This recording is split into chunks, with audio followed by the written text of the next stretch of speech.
국민주택 규모란 말은 전용 면적이 85제곱미터 이하에 해당하는 이 세 가지 주택을 바로 도시형 생활주택이라고 부르거든요.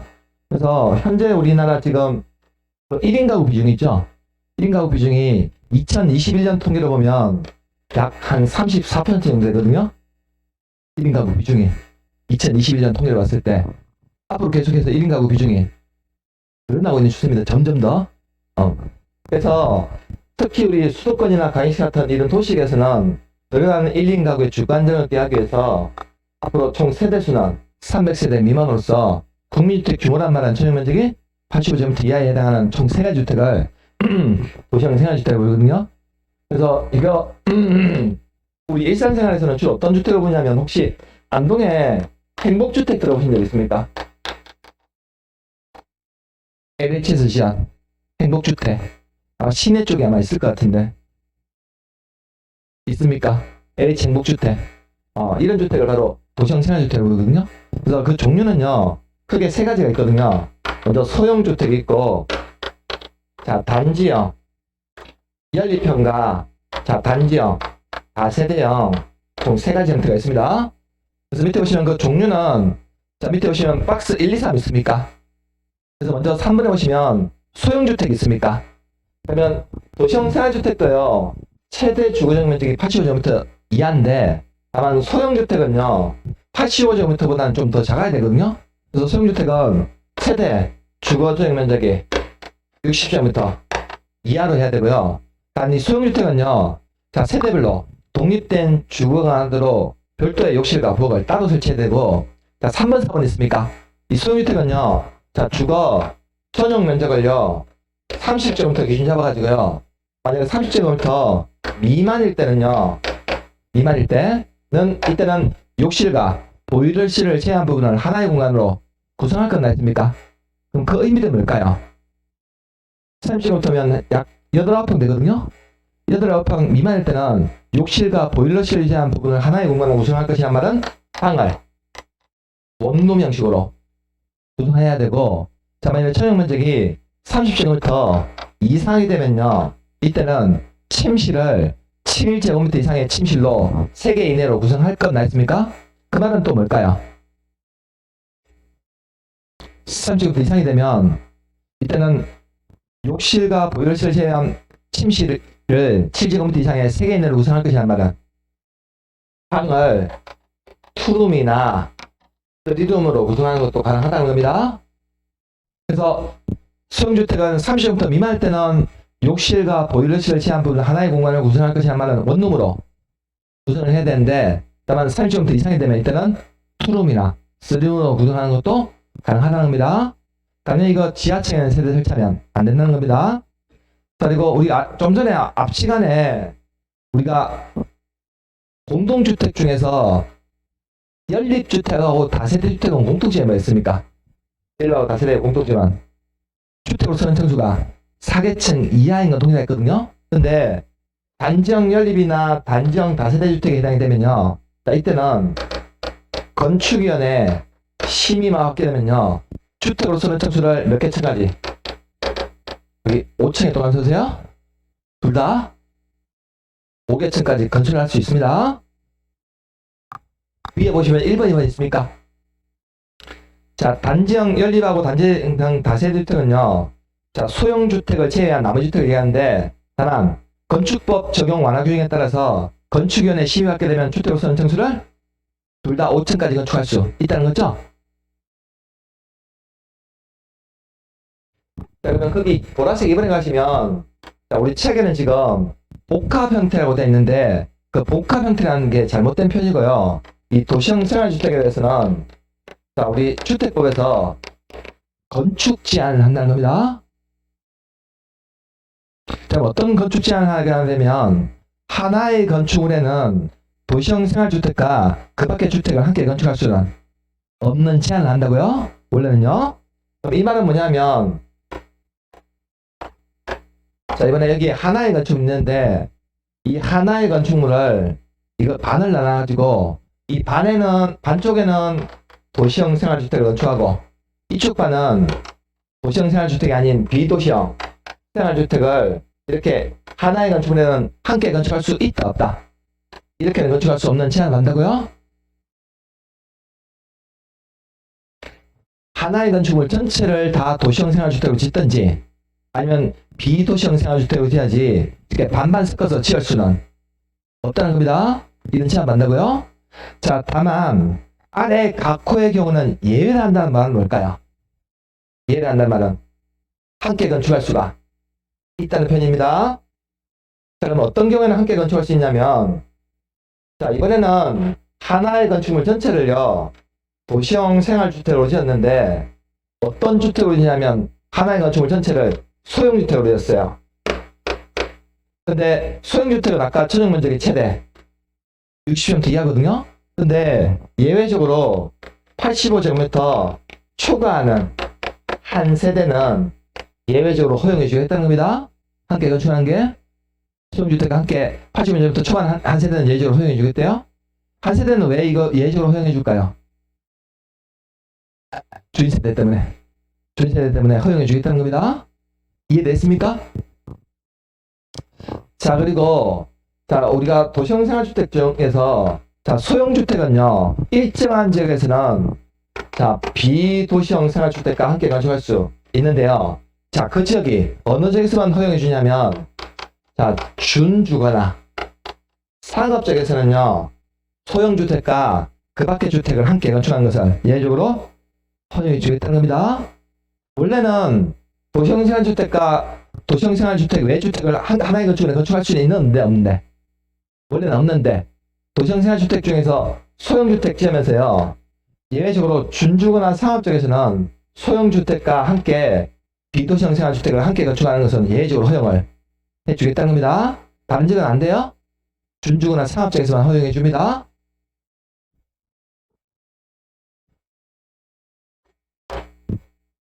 자, 작년에 우리 주택법에서 이 도시형 생활주택 중에서 여기 소형주택 있습니까?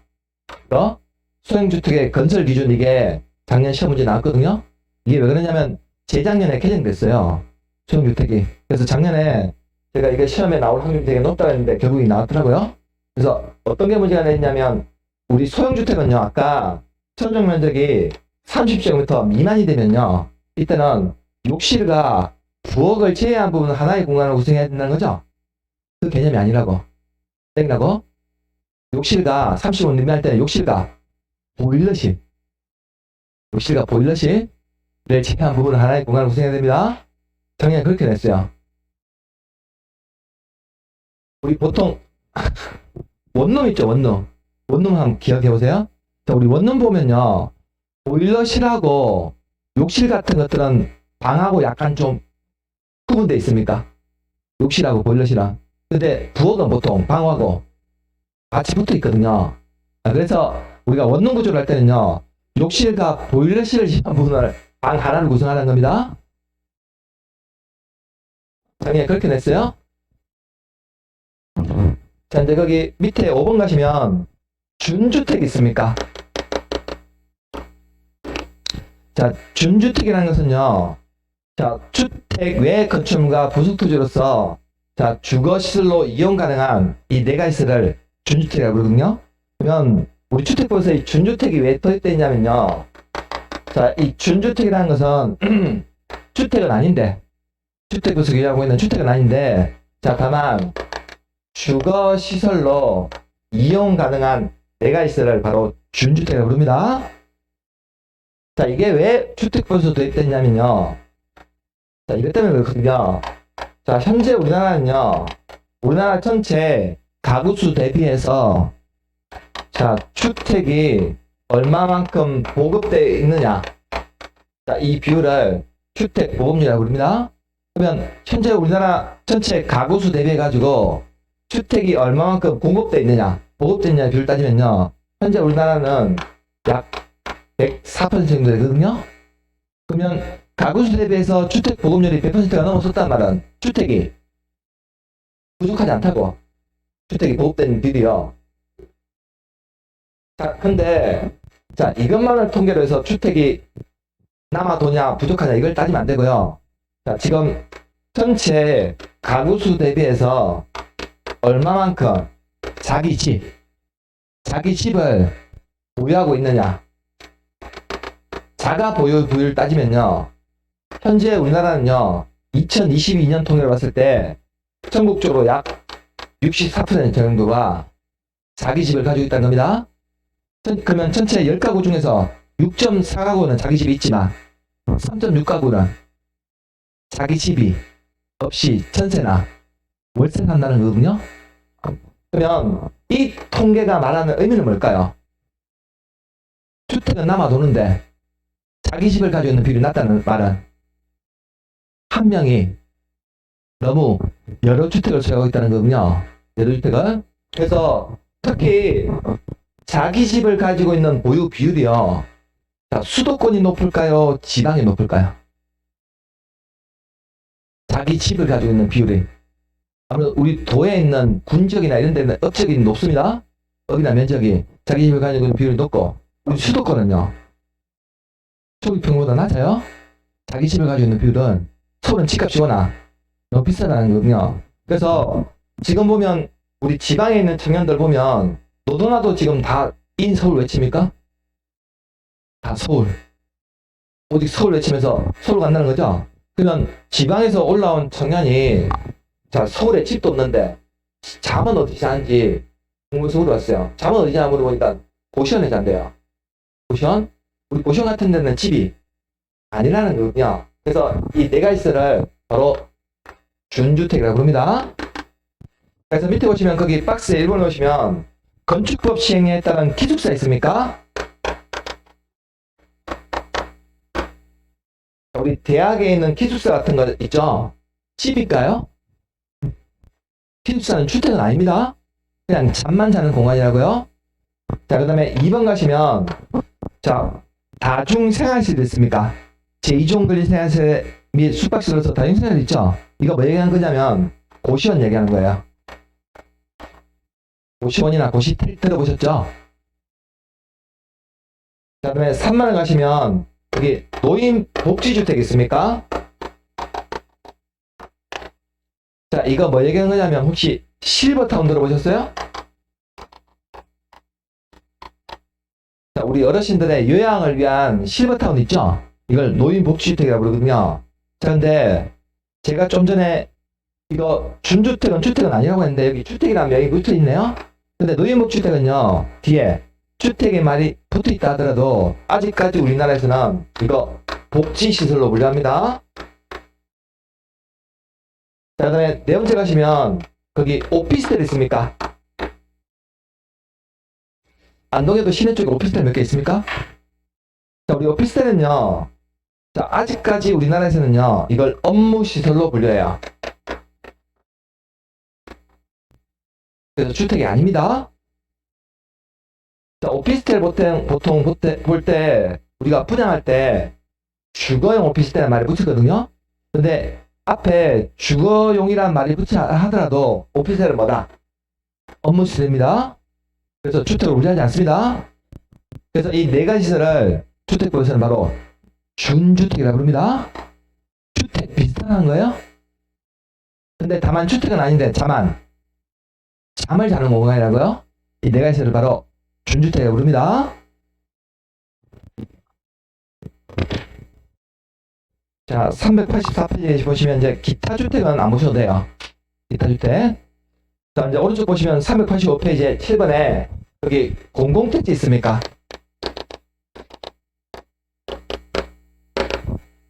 자, 그러면 이 공공택지라고 하는 땅은요. 자, 아래 1번부터 10번까지 각 호에 이 공공사업에서 자, 단독주택이 아니면 공동주택이 건설 용지를 말합니다. 단독주택 건설 용지를 말하는 게 아니에요. 공공택지라고 하는 택지는요.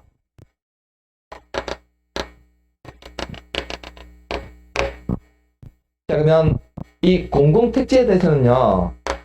현재 우리 주택부에서 자, 어떤 혜택을 주냐면 지금 공공택지라고 부르는 이 택지에서 건설 공급하는 이 공동주택에서는 자, 우리 주택부에서 자, 분양가 상한제라는 걸 적용하고 있습니다.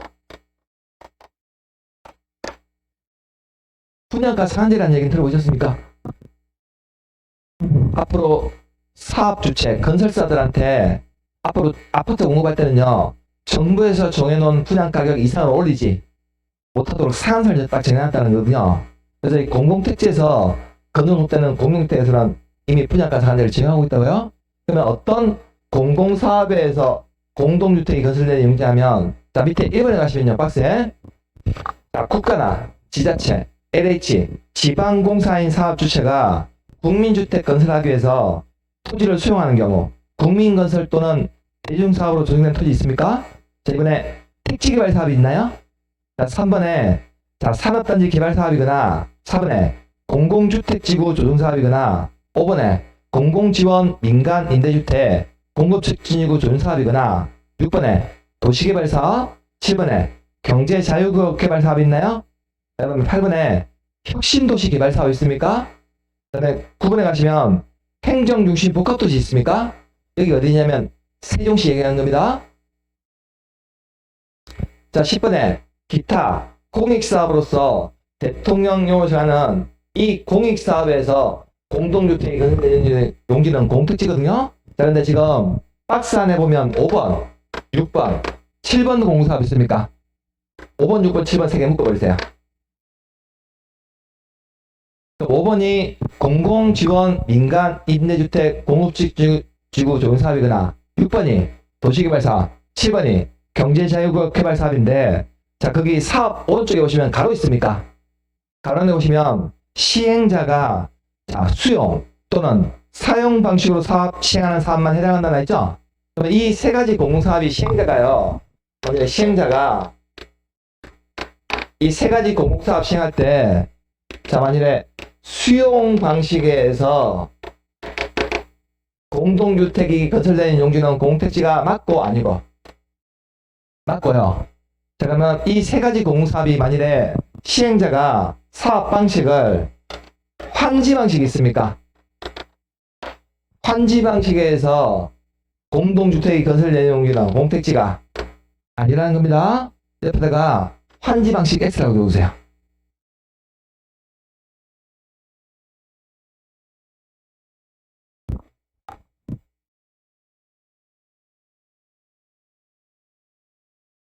자, 여기서 시험에 낼 때는요, 어떻게 되냐면 다음 중 공공택지에 해당하지 않는 것은 이렇게 보거든요. 공택지에 해당하지 않는 것은. 근데 거기서 거기 1번부터 10번까지 사업 종류 있습니까? 사업 종류는 틀리게 되지 않습니다. 자, 근데 이 5번, 6번, 7번 이 공공사업이 시행자가 어떤 방식으로 할 때만 수용 방식. 수용 방식에서 공동주택이 건설되는 용지는 공택지가 맞지만 환지 방식에서 공동주택이 건설되는 용지는 공택지가 아니라는 걸 일부러 본다는 거거든요. 그래서 여기서 빨리 답 찾으시려면요, 환지 방식 하시면 돼요. 공택지에 해당하지 않으려면 이게 답으로 나올 확률이 되게 높습니다. 보시면서.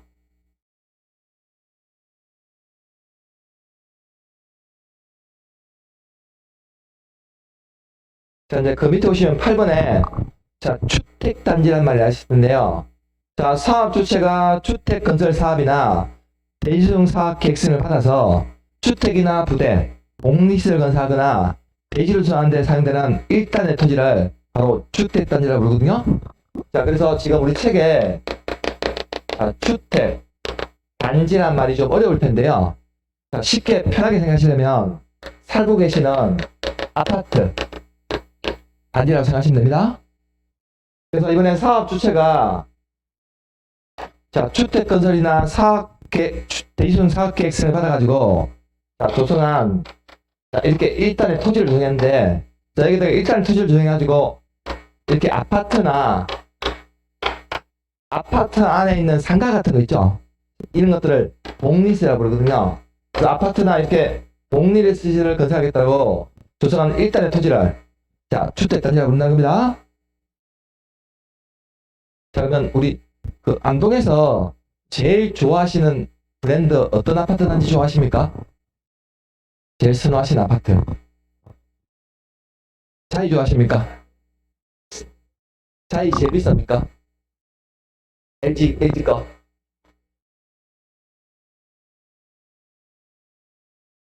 차이. 자,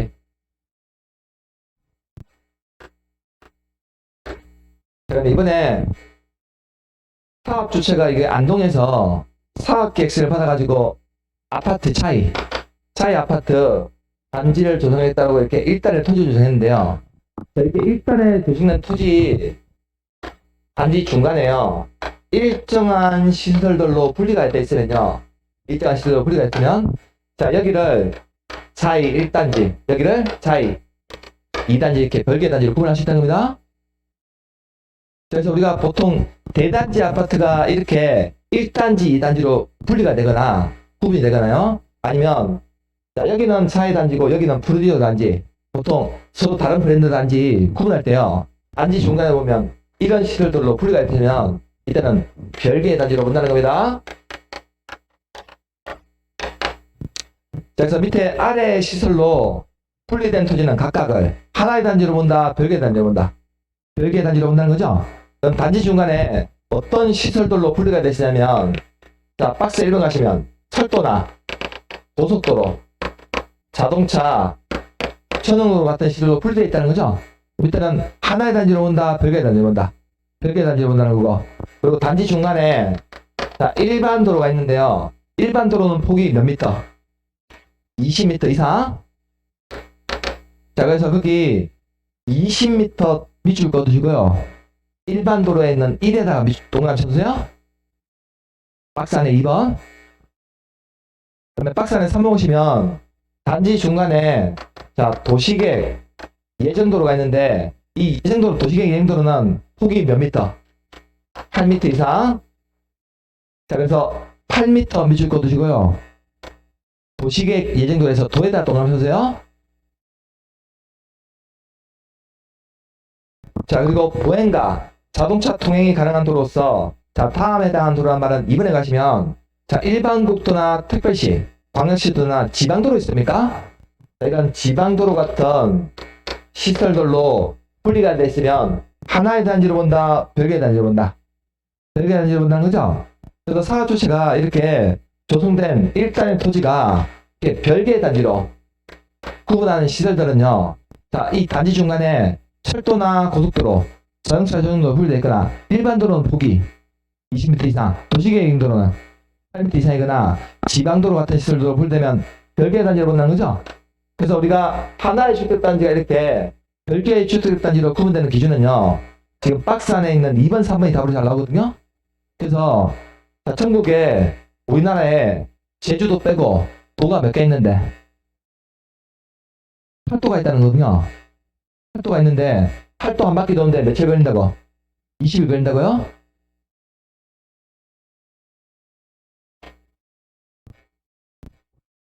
근데 8도 20일은 외웠는데 이거 기억 못하시면 안 돼?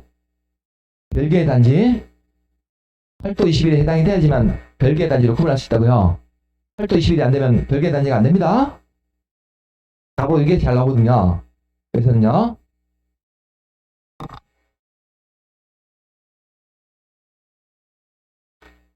자, 그러면 책을 388페이지 15번으로 한번 가보세요.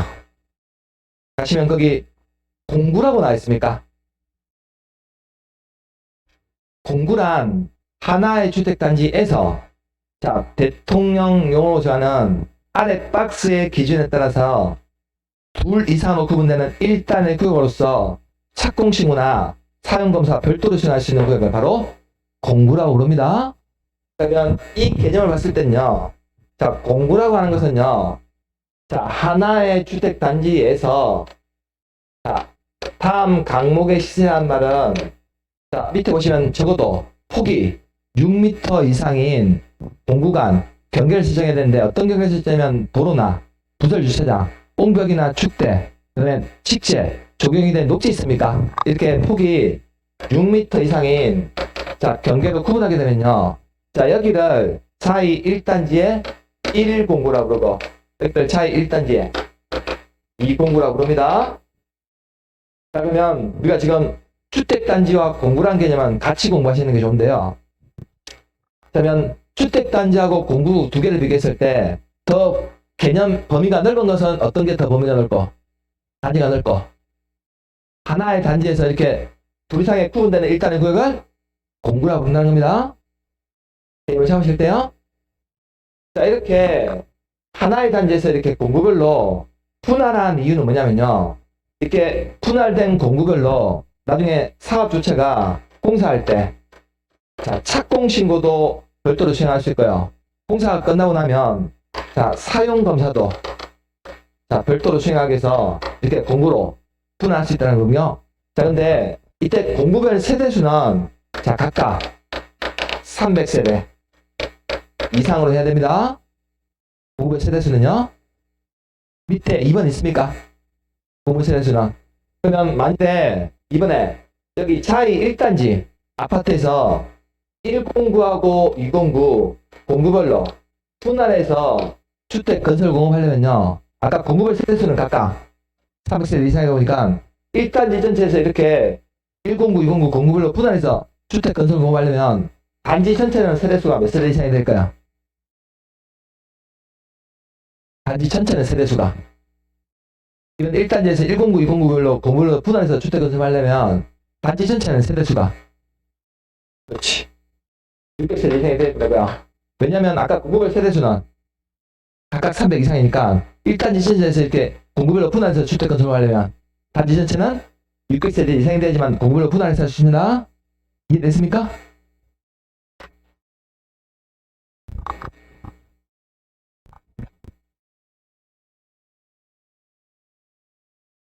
자, 이게 바로 주택도 재개하는 주택단지와 공구란 개념입니다. 주택단지란 말로 어려면요. 살고 계신 아파트 단지 생각하시면 돼요. 아파트 단지. 그래서 오늘 수업 마치고 집에 가셔가지고요.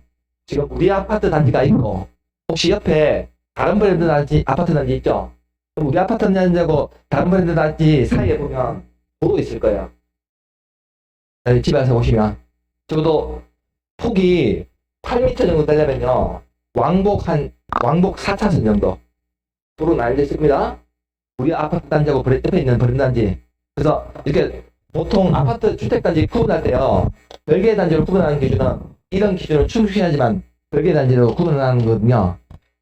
만약에 혹시 대단지 아파트 사시는 분 있으면 여기가 1단지고 여기 2단지면요. 1단지, 2단지 사이 중간에 보면 도로 있을 거예요. 도로. 이런 식으로 분리됐으면 별개의 단지로 온다는 겁니다.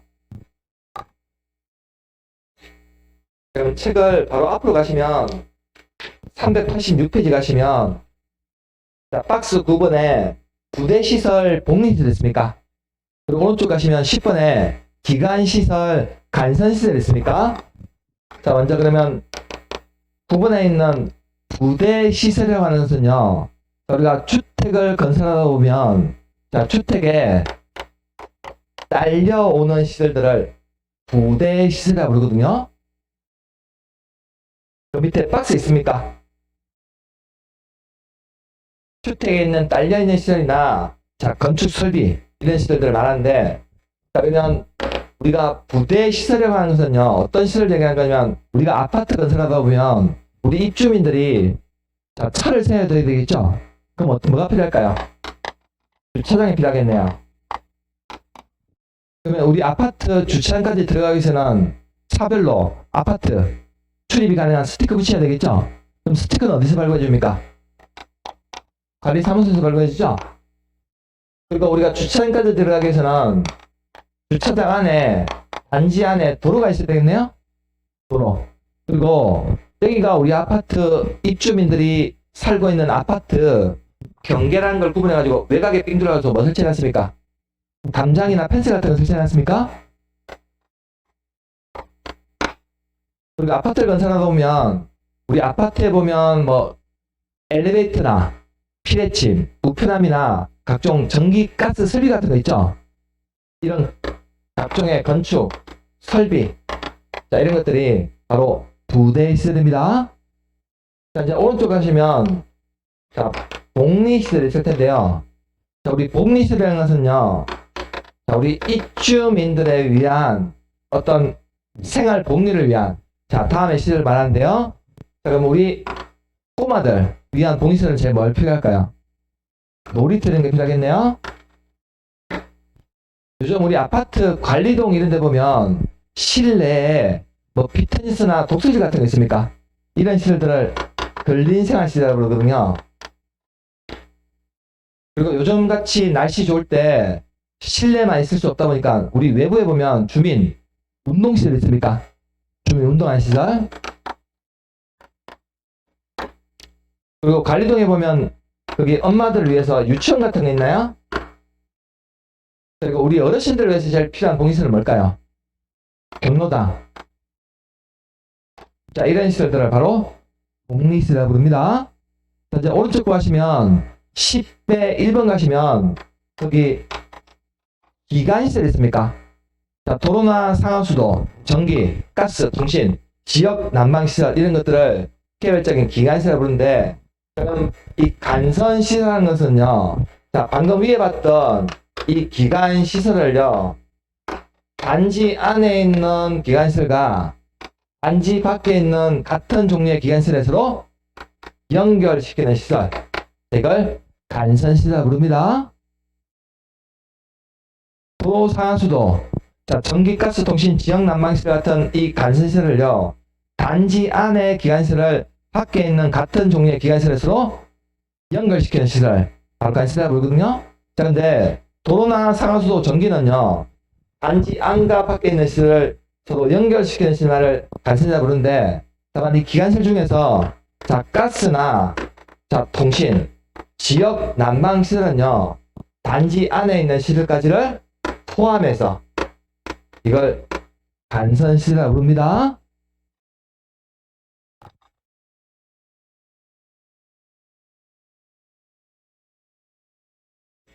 이제 388페이지 가시면 여기 14번에 리모델링이라는 단어가 있을 겁니다.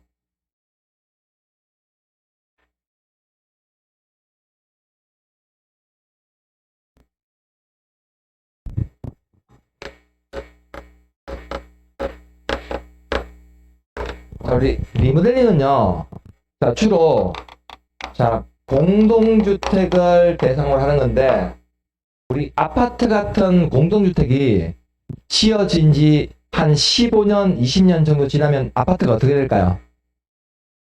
아파트 내외부가 노후화되거든요.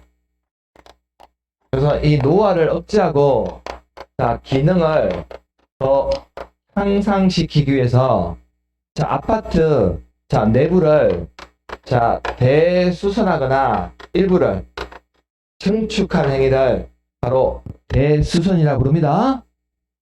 그러면 지금 박스에 가시면 1번에 먼저 대수선이 있습니까? 자, 그 옆에다 이렇게 적어보세요. 이 대수선형 리모델링 하기 위해서는요, 자, 적어도 이 아파트가 사용검사 1로부터 자, 10년 정도가 자, 경과되면 대수선형 리모델링 할 수 있습니다. 10년만 경과되면요, 대수선형 리모델링 할 수 있어요. 자, 지금 우리 책에 보시면 박스 안에 2번하고 3번 있습니까? 2번, 3번 두 개 묶으세요. 옆에다가 증축형이라고 적으세요. 증축형. 그러면 증축형 리모델링을 하기 위해서는요, 자, 사용검사 1 또는 건축법에 따른 사용 승인일로부터 적어도 몇 년? 15년. 그리고 밑에 줄에 가시면 연수로 한다 가로 닫고 2 있습니까? 밑에 바로 밑에 줄에 찾았습니까? 15년이 지난 공동주택을 대상으로 청축형 할 수 있다는 거군요. 그럼 청축형 리모델링 하기 위해서는 이 공동주택 아파트가요, 자, 사용 검사 1이나 자, 사용 승인으로부터 적어도 몇 년? 15년이 경과돼야지만 이때는 증축형 할 수 있습니다. 그럼 이 아파트가 사용 검사로부터 10년 경과되면 뭐 할 수 있고, 대수선형 할 수 있는 거고, 15년 경과되면 증축형 할 수 있거든요. 그럼 이때 청축형 리모델링은 총 3가지로 구분되는데요. 자, 먼저 수평 증축형 리모델링이 있고, 자, 두 번째로 수직 증축형 리모델링이 있고요. 자, 세 번째로 자, 세대수, 자, 층간을 리모델링이 있습니다. 그러면 15년이 지난 공동주택의 각 세대에 주거 천연 면적이 있습니까? 세 번째 줄에. 자, 주거 천연 면적 밑줄 그어두세요. 그 바로 밑줄에 의 있습니까? 가로가 되게 많아요. 그래서 쓸데없는 가로는 안 보셔도 되고, 주거 천연 면적 그 단어 밑에 바로 밑에 줄에 의 있습니까? 주거 면적에 얼마 이내? 10분의 3 이내 밑줄 그으세요. 단 가로 안에 세대의 주거 면적이 85제곱미터 미만 밑줄 그으세요. 이인 경우에는 주거 면적이 얼마 이내? 10분의 4 이내 밑줄 그으세요. 이내에서 청축 가능이, 자, 이걸 수평경주식 리모델링을 부르거든요. 이 경우 공동주택의 기능 향상을 위해서 공용 부분에 대해서도 별도로 증축할 수 있다는 겁니다. 자, 그러면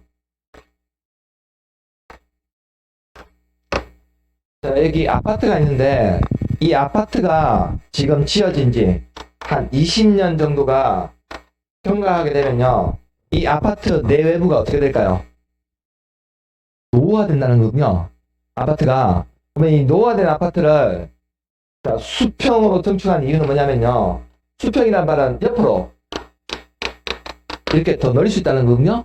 그럼 옆으로 이렇게 수평으로 더 증축하게 되면요, 기존에 이 아파트에 살고 있던 입주민들의 각 세대별로 주거 천연 면적이 있습니까? 천연 면적을 좀 더 넓게 쓰기 위해서, 기존보다 천연 면적을 더 넓게 쓰기 위해서 천연 면적을 더 늘릴 수 있다는 거군요. 수평으로. 이때는 천연 면적의 최대 10분의 3이면 30평대까지 증축할 수 있는데, 기존에 이 아파트가 85제곱미터 미만인 소형 아파트일 때는 천연 면적의 최대 얼마까지? 40평대까지 증축할 수 있습니다. 자, 천연 면적의 10분의 3 옆에다가 30평대라고 적어두세요. 단 가단에 85제곱 미만의 아파트일 때는 10분의 4 옆에다가 40평대라고 적어두세요.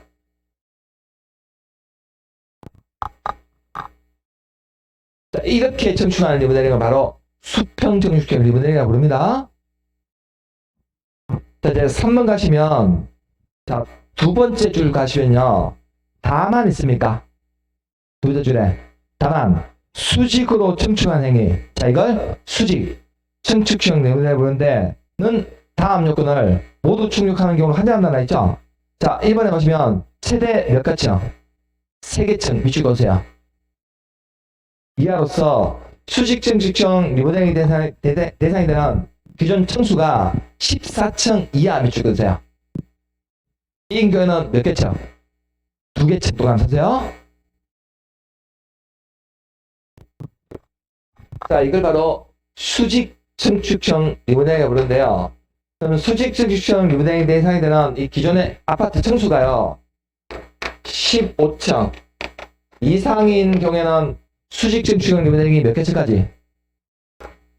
3개층까지 허용이 되고, 만약에 이 아파트가 14층 이하부터는 이때는 2개층만 수직으로 증축할 수 있습니다. 해석되어 있습니까? 이 말의 의미. 기존에 수직 증축형 리모델링 대상이 되는 이 아파트 15층 이상이었다면 기존에 최대 몇 개층까지? 위로 3개층을 더 증축할 수 있고, 14층 이하 아파트부터는 2개층만 증축할 수 있습니다. 자, 그러면 지금 20년 경과된 이 아파트가 기존에 층수가 15층짜리 아파트에 있다 하면요, 수직 증축이란 말은 위로 올릴 수 있다는 거거든요. 그러면 수직 증축형 리모델링이 허용되면 위로 최대 몇 개층까지? 3개층을 더 증축할 수 있다고요? 이렇게. 자, 그러면 리모델링이 수평이든 수직이든 그 천연 면적을 더 늘리거나, 자, 위로 3개층을 더 올리게 되면요, 자, 그러면 새로 늘어나는 3개층에는요, 기존의 입주민들이 아니면 새로운 세대들이 더 들어올 수 있다고. 기존 입주민 외에. 그러면 세대수가 더 증가된다는 거군요. 그래서 3번에 각 세대 증축 가능 면적을 합산한 범위에서 기존 세대수의 얼마 이내?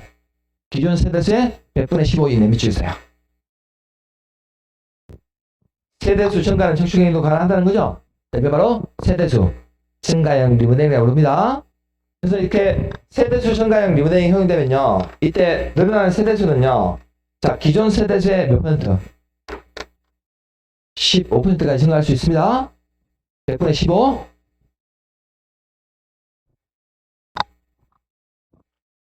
자, 그러면 이 기존에 이 아파트가 20년 지난 아파트가 15층짜리 아파트였는데, 자, 기존에 살고 있던 기존 세대수가요. 100세대가 만약에 살고 있었다. 100세대 살고 있다면 수직 증축형 리모델링이 허용돼가지고, 자, 새로운 세개층이 더 생겨나게 되면요. 이 세개층에는요, 몇 세대가 더 들어올 수 있을까요?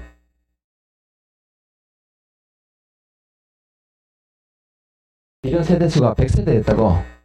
그럼 세개층에는 몇 세대가 더 들어올 수 있냐고? 15세대가 더 들어올 수 있다고요. 새로운 세대들이 이해됐습니까? 기존 세대수의 15%니까 100세대가 살고 있는 아파트라면 15세대가 추가적으로 더 들어올 수 있다고요. 세대수가. 자, 우리 주택도 얘기하는 바로 리모델링입니다. 자, 근데 우리가 우리 일상생활에서는요, 우리가 이단하고 많이 혼용했었거든요. 인테리어 이거하고 완전 개념 다른 겁니다. 인테리어하고 리모델링은 개념이 완전 다르고요. 이해됐습니까? 자, 그래서 오늘 뭐 집에 가실 때 보시면 집 주변에 공용사 사무실 있죠. 사무실 어디 지나가시다 한번 보세요. 그래서 거기 공용사 사무실 보면 보통 앞에 유리로 딱 만들어놨죠. 나가놓고 거기 타가지고 물건만 붙여놨잖아요. 자, 그런데 보면요, 아파트 뭐 매매가 얼마, 전세가 얼마, 임대 얼마 이런 거 붙여놨을 텐데 하나같이 다 보면요, 올 리모델링 완비, 올 리모델링 완비 붙여놨다고. 그래서 또 소장님한테 아파트 리모델링 왜 했냐 물어보니까 도배 창만 바꿨대. 욕실에 타일 바꿨대요. 자, 이런 것들은 리모델링 하면 안 됩니다. 이런 건 올 인테리어 완비라고 해야 된다고요. 그럼 리모델링 했다는 말은 우리 아파트 내부를 대수선하거나 증축했다는 거군요. 그 개념이 아니잖아요. 아니라고요? 그래서 올 인테리어 완비라고 바꿔야 됩니다. 잠깐 개념은 리모델링 했다는 말은 아파트 내부를 우리가 리모델링 할 때는요, 우리 아파트에 기본 골격이 있습니까? 기본 뼈대 이건 남겨놓고요, 내부는 다 뜯어버려요. 다 뜯어가지고, 자, 이걸 내부를 대수선하거나 일부를 증축했다는 거거든요. 이걸 바로 리모델링 부릅니다. 이게 리모델링 제도가 왜 주택별로 되어 있냐면, 우리가 아파트 한 20년, 30년 지난 아파트 재건축 있죠. 재건축하게 되면 시간이 너무 오랫동안 소요된다는 거거든요. 그래서 차라리 재건축이 잘 안 되니까 우리가 살고 있는 아파트 기본 골격, 뼈대 이건 남겨둔 채 다 뜯어가지고 아파트 내부를 대수선하거나 일부를 증축해가지고 새 아파트처럼 깨끗하게 고쳐 쓰자는 거죠. 이 제도에서 나온 제도가 바로 리모델링입니다. 안동에서 리모델링 한 아파트 보신 적 없죠? 이게 활성화 됐거든요. 근데 저기 뭐 광역시나 아니면 대도시 같은 데는 리모델링 있는 것들이 조금 하고 있거든요. 근데 안동은 보니까 제가 보니까 자료를 봐도 리모델링 하는 아파트가 거의 없더라고요. 가능합니다. 리모델링 이것도.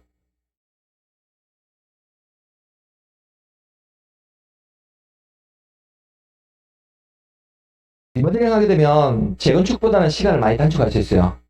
재건축보다는. 그래서 따로 그 자기가 살고 있는 아파트 천정 면적을 조금 더 넓게 쓰기 위해서 천정 면적을 좀 더 넓을 수도 있고 위로 더 올릴 수도 있다는 거군요. 위로.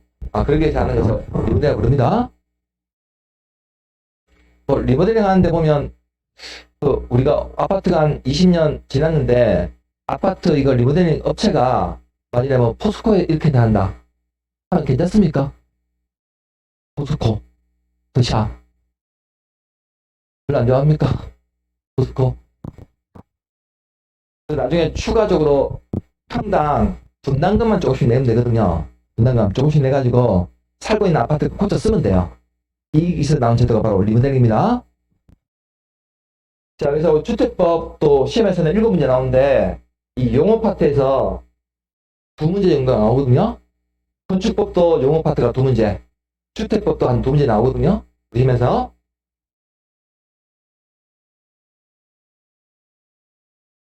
자, 그러면 이제 우리가 건축법하고요,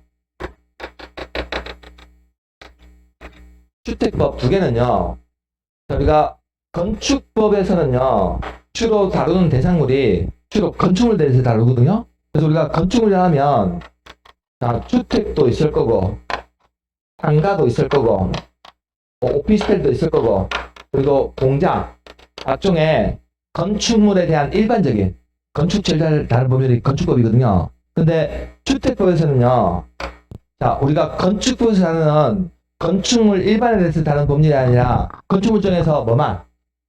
주택에 대해서만 다루는 법률입니다. 주택에 대해서만. 그래서 우리가 두 개를 비교했을 땐요, 자, 건축법이 건축물에 대한 일반법이고, 주택법은 건축법에 특별법적 성격이 있다고요. 그러면 두 개 법률이 만일에 다를 때요, 두 개 법률이 충돌할 때는요, 일반법이 우선할까요? 특별법이 우선할까요? 항상 특별법이 우선합니다. 일반법과 특별법이 충돌할 때는. 그래서 주택법은 건축법에 특별법적 성격이 있다고 생각하시면 돼요. 개념을 가실 때. 그러면 우리 건축법에서는요, 자, 건축물을 건축하고자 하는 자를, 자, 건축주라고 부를게요. 그러면 이 건축주는요, 자, 우리나라의 모든 건축물을 건축하고자 할 때는, 자, 허가권자한테 건축 허가라는 걸 받아야 되거든요. 그래서 내가 만약에 안동에서 건물 하나 짓고 싶어. 이때는요, 안동시장한테 반드시 허가라는 걸 받아야 됩니다. 그럼 건축 허가 받고 나면, 자, 이제 비로소 공사에 착수할 수 있는데, 이 건축주는요, 허가받은 건축물에 대해서 공사에 착수해서, 자, 건축물 공사가, 자, 완료가 되고 나면요, 이 완료된 건축물에 대해서는, 자, 사용 승인이라는 것을 받아야 됩니다. 그럼 사용 승인을 받은 후에 해당 이 건축물에 대해서, 자, 유지하거나 관리해야 될 의무가 발생하거든요. 그런데 우리 주택법에서는요, 이 주택을 건설하고자 하는 사업 시행자 역할을 하는 사람을, 자, 사업 주체라는 개념을 써요. 시행자라는 표현을 쓰지 않고 사업 주체라는 개념을 씁니다. 그럼 이 사업 주체가 앞으로 주택 건설 사업을 시행하기 위해서는, 자, 반드시 사업 계획 승인을 받아야 되거든요. 사업 계획 승인. 그럼 사업 계획 승인을 받은 후에, 자, 주택 건설 사업에 착수할 수 있는데, 그럼 사업 주체가 주택 건설 사업을 공사에 착수해가지고 공사가 완료되고 나면요, 이 완료된 주택에 대해서는, 자, 사용 검사라는 걸 받아야 됩니다.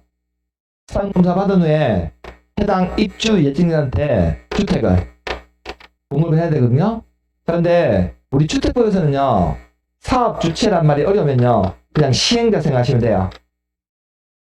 근데 주택법에서는 시행자라는 표현을 쓰지 않고 사업 주체라는 개념을 씁니다. 자, 그러면 이 사업 주체가 앞으로 주택에 입주자 모집할 때는요, 자, 사용검사 받은 후에 완공된 주택에 대해서 공급할 때 입주자 모집합니까? 아니면 사업계획 승인 딱 받고 나서 공사 착수할 때 입주자 모집해버립니까? 아파트 입주자를 언제 모집하냐고요? 다 완공하고 나서 입주자 모집해요? 아니면 착수하면서 입주자부터 모집해버리죠? 우리나라는. 그래서 우리나라는 사업 주체들이 입주자 모집하는 방식이 후분양입니까? 선분양입니까? 전부 다 선분양이야. 아직 아파트가 건설되지 않았어. 아직 공사도 착수 안 했는데 공사 착수하기 전부터 입주자를 모집해버리죠. 그래서 내가 사업 주체가 입주자 모집할 때 입주자 모집 공고라는 걸 하거든요. 그럼 입주자 모집하는데 공고에 참여하기 위해서 뭐 넣어야 돼? 청약 넣어야 돼. 청약을 넣는 거고요. 그래서 집에 하나씩 들고 계시잖아요. 청약통장, 주택청약, 청약저축 하나씩 들고 있는 이유가 뭐냐면, 나중에 아파트 입주자 모집할 때 내가 여기다가 청약 넣으려고. 그래서 내가 청약통장에 가입하는 기간하고 가족수가 몇 명인지, 가입 기간이 얼마나 되는지에 따라서 먼저 장애인하고 신혼부부한테 특별공급 해줍니까? 특별공급 해주고 나서 그 다음에 1순위, 2순위, 3순위 해가지고 같은 점액이죠. 같은 점 해가지고 입주자 모집하잖아요. 근데 우리 건축부에서는요, 입주자 모집 공고 안 합니다. 건축부에서는. 주택법에서는 입주자 모집을 하지만 건축부에서는 입주자 모집 안 한다고요. 공고란 걸. 그래서 건축부에서는요, 나중에 건축주가 완공된 주택에 대해서 입주자를요, 입주자 모집할 따로 공고를 하지 않고 바로 선착순으로 모집해버려요. 완공된 건축에 대해서는, 건축물에 대해서는. 근데 주택법에서는 반드시 입주자 모집 공고라는 걸 해야 돼요. 그래서 우리가 청약 넣는 거 하고요. 아파트 투유 통해서. 자, 그러면 우리 건축법하고 주택법에서는요, 자, 대상물은, 자, 여기도 주택이 있고 여기가 주택이 있는데, 그러면 자, 주택법에서 얘기하는 주택은요, 적어도 한 번에 단독주택은 호라는 개념을 쓰거든요. 그래서 한 번에 30호나 30세대 이상의 주택을 건설하고자 하는 사업주체는 주택법을 적용받아야 되고요. 자, 한 번에 주택수가 자, 30호나 30세대 미만의 주택을 건설할 때는 건축법 적용받습니다. 그래서 주택수에 따라서 주택수가 30개 이상이면 뭘 적용받고? 주택법 적용받는 거고, 30개 미만일 때는 건축법 적용하는 겁니다. 차이가요?